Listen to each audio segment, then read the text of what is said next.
It is so good to be back and with so many incredible leaders. And I want to just start by thanking everyone here for taking time out of your busy lives to be here this afternoon for us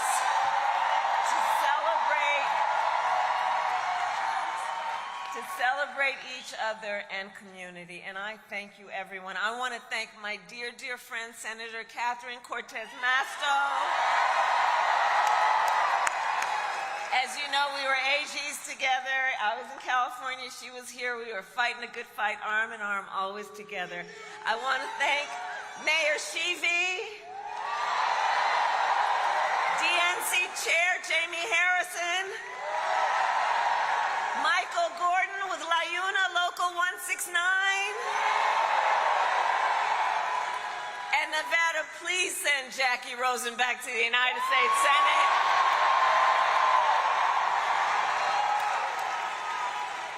And to all the tribal, elected, and community leaders with us today, I thank you. I thank you. I thank you. So Reno, tomorrow, well, by the way, happy Halloween. So tomorrow, Friday, November 1st, is the last day to vote early in person. And if you are voting by mail, please do not wait. Sign the envelope and return your ballot today. Your ballot must be returned to a drop box or postmarked by Election Day next Tuesday, November 5th. So please help get the word out and ask people to go to iwillvote.com if they're not sure. Let's spread the word. And we need you to vote, Nevada. You are going to make the difference in the outcome of this election, and I thank you. I thank you.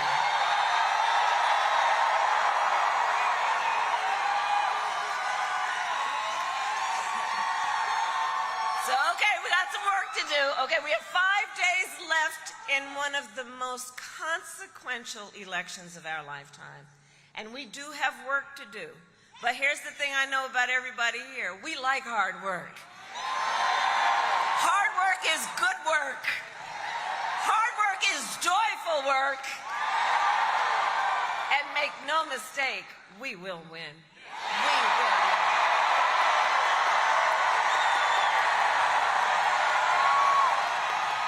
We will win.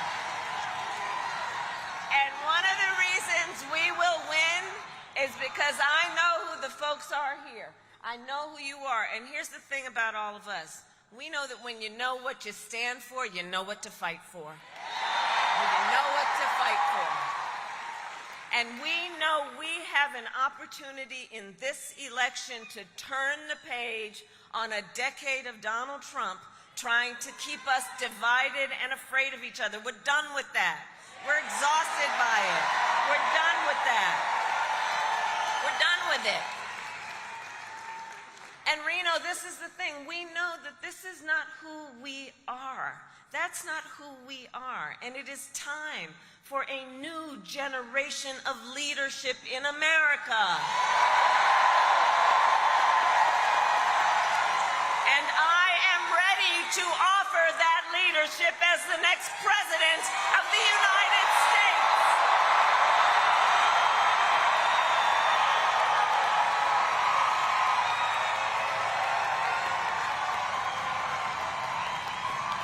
And Nevada,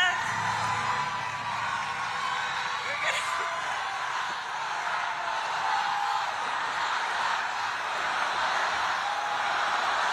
Thank you. All right. Okay. We got work to do. So listen, but let me say this, and a lot of folks here know, I am not afraid of tough fights. For decades, as a prosecutor and as top law enforcement officer of the first cousin in Nevada, California, I won fights. I won fights with Catherine against the big banks that ripped off homeowners, against for-profit colleges that scammed veterans and students, against predators who harmed women and children, against the cartels that trafficked in guns and drugs and human beings. And it is my pledge to you that if you give me the chance to fight on your behalf as president, there is nothing in the world that will stand in my way of fighting for you.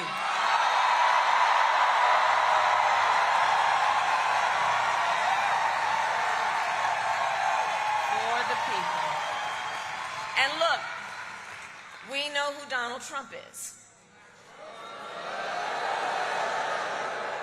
Because we all know he is not someone who is thinking about how to make your life better. And this is someone who is increasingly unstable, obsessed with revenge, consumed with grievance, and he's out for unchecked power. And in less than 90 days, either he or I will be sitting in the Oval Office.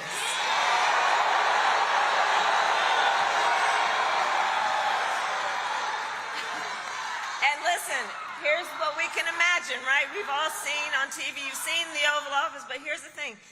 We have to get the word out to help people even just visually imagine what that day will be.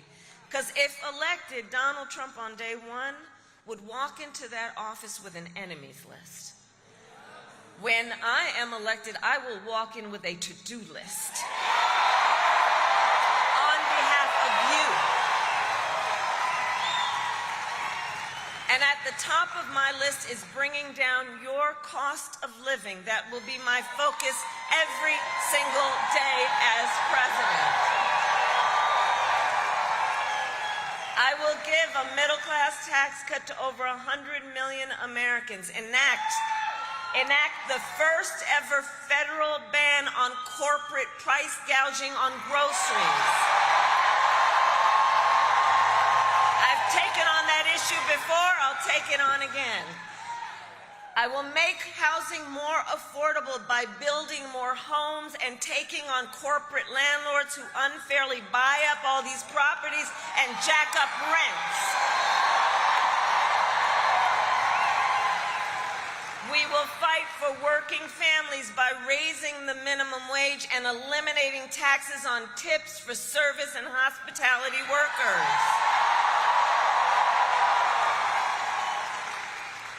And if you're caring for an elderly parent, I took care of my mother when she was sick. Listen, this is personal for me, as so many of these issues. If you are taking care of an elderly parent, my plan will cover the cost of home health care for seniors with Medicare,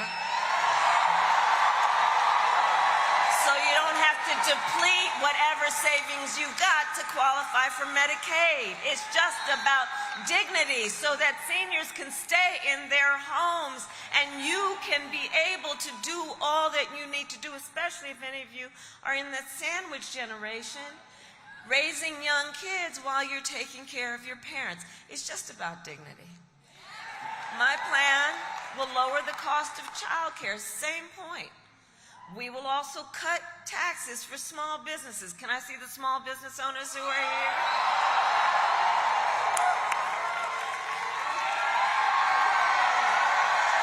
Oh, I love our small businesses. And we will lower health care costs, because here's where I come from. I believe that health care should be a right and not just a privilege of those who can afford it.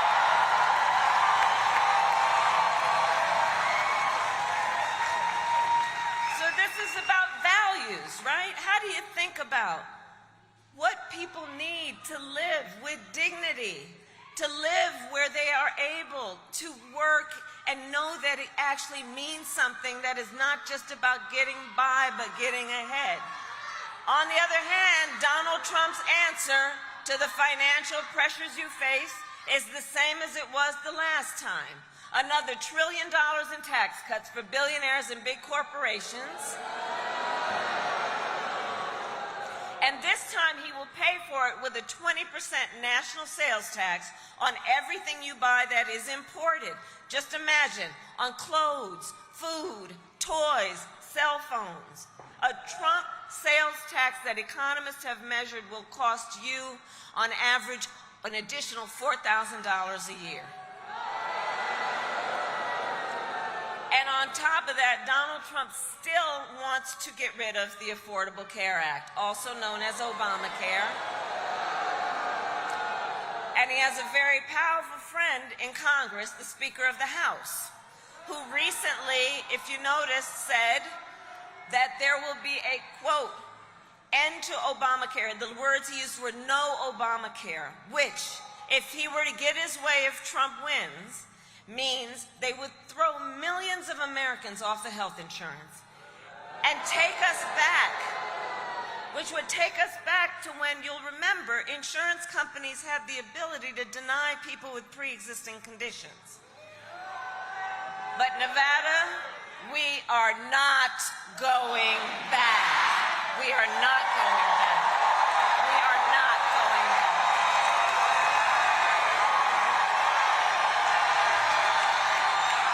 We are not going back. We're not going back. We're not going back. And we are not going back because ours is a fight for the future.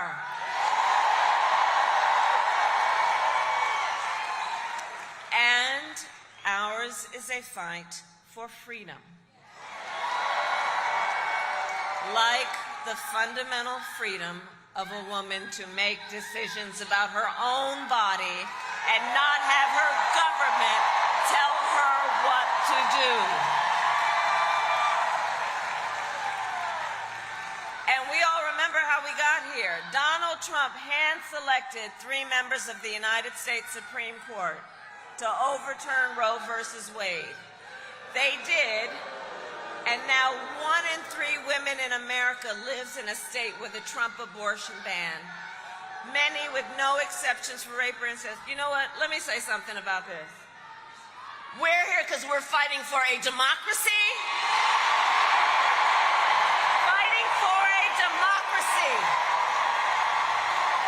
And understand the difference here. Understand the difference here. Moving forward. Moving forward. Understand the difference here. What we are looking at is a difference in this election. Let's move forward and see where we are. Because on the issue, for example, of freedom of choice, that's okay. That's all right. That's all right. That's okay. That's all right. You know what? Democracy can be complicated sometimes. It's okay. We're fighting for the right for people to be heard and not jailed because they speak their mind. We know what's at stake. And on the issue of freedom, listen, Donald Trump's not done. Did anybody hear what he had to say just yesterday? And I'll tell you, it was outrageous. So he said, on the issue of freedom of choice, reproductive freedom, he said that he will do what he wants because, quote, this is his perspective, he will do it whether the women like it or not. Whether the women like it or not. Can you imagine? And this is not the first time he has told us. He does not believe women should have authority or agency over their own bodies. This is the same person who said that women should be punished for their choices. And what we know is we know what we are seeing. This is someone who simply does not respect the freedom of women or the intelligence of women to make decisions about their own lives. And we know that what he has planned includes a national abortion ban, restricting access to birth control, putting IVF treatments at risk, and forcing states to monitor women's pregnancies. You don't have to take my word for it. Google Project 2025. Read the plans for yourselves. And I know we all know that one does not have to abandon their faith or reasonably held beliefs to agree that the government should not be telling her what to do with her body.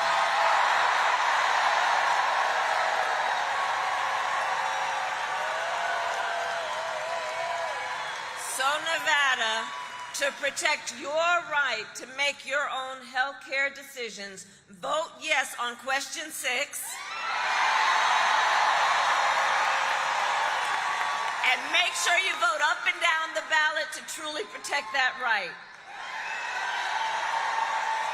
And I will tell you, when Congress passes a bill to restore reproductive freedom nationwide, as President of the United States, I will proudly sign it into law.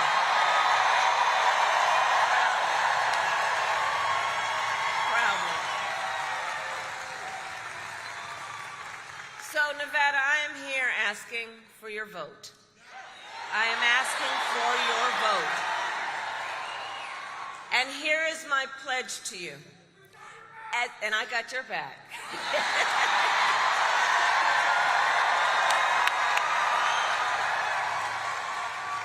As President, I pledge to you to seek common ground and common sense solutions to the challenges you face. I am not looking to score political points. I am looking to make progress. And I pledge to listen to experts, to listen to those who will be impacted by the decisions I make, and to listen to people who disagree with me. Because that's what real leaders do. That's what real leaders do. And unlike Donald Trump, I don't believe that the people who disagree with me are the enemy. He wants to put them in jail. I'll give them a seat at the table. That's what leadership looks like. And I pledge to you to always put country above party and self, and to be a president for all Americans. For all Americans. So it all comes down to this. We are all here together. And again, you are taking this time to be here because we love our country. We love our country. And when you love something, you fight for it. You fight for it.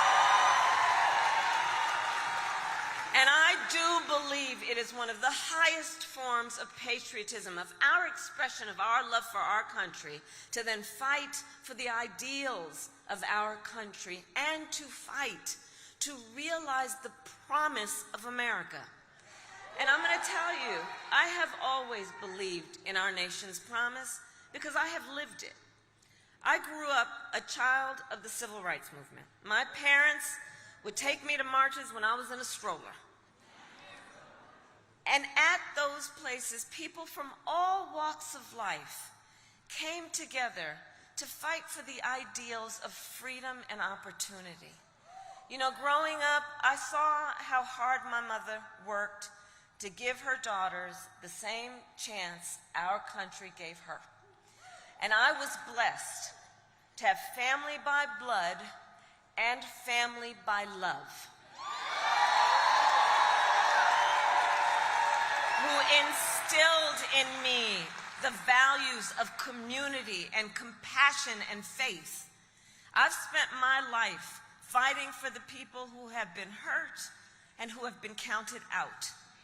And people who never stopped, even then, believing that in our country anything is possible. I've lived the promise of America, and I see the promise of America in everyone here. It is in all of us. It is in all of us. It is in all of us. It is in the women who refuse to accept a future without reproductive freedom. It is in the men who support them. It is in the fathers and mothers who work hard every day for their children's future. It is in the Republicans who never voted for a Democrat before, but have put the Constitution of the United States above party.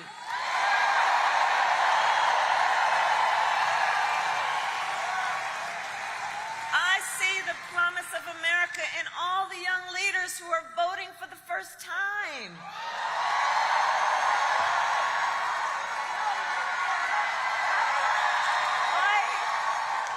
And I'll tell you what I love about this generation, Gen Z. I'm going to shout you out.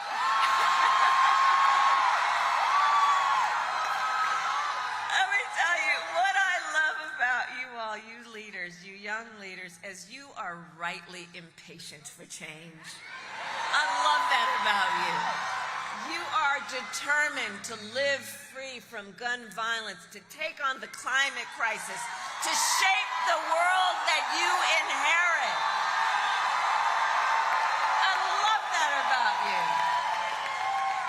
And for them, I say to everybody else, look, none of this is theoretical. This, for them, is a lived experience. It's not political. It's what they're living. And to the young leaders, then I say, I see you. I believe in you, and I see your power. You are so powerful. And I would just ask, can we give it up for the first-time voters who are in the House?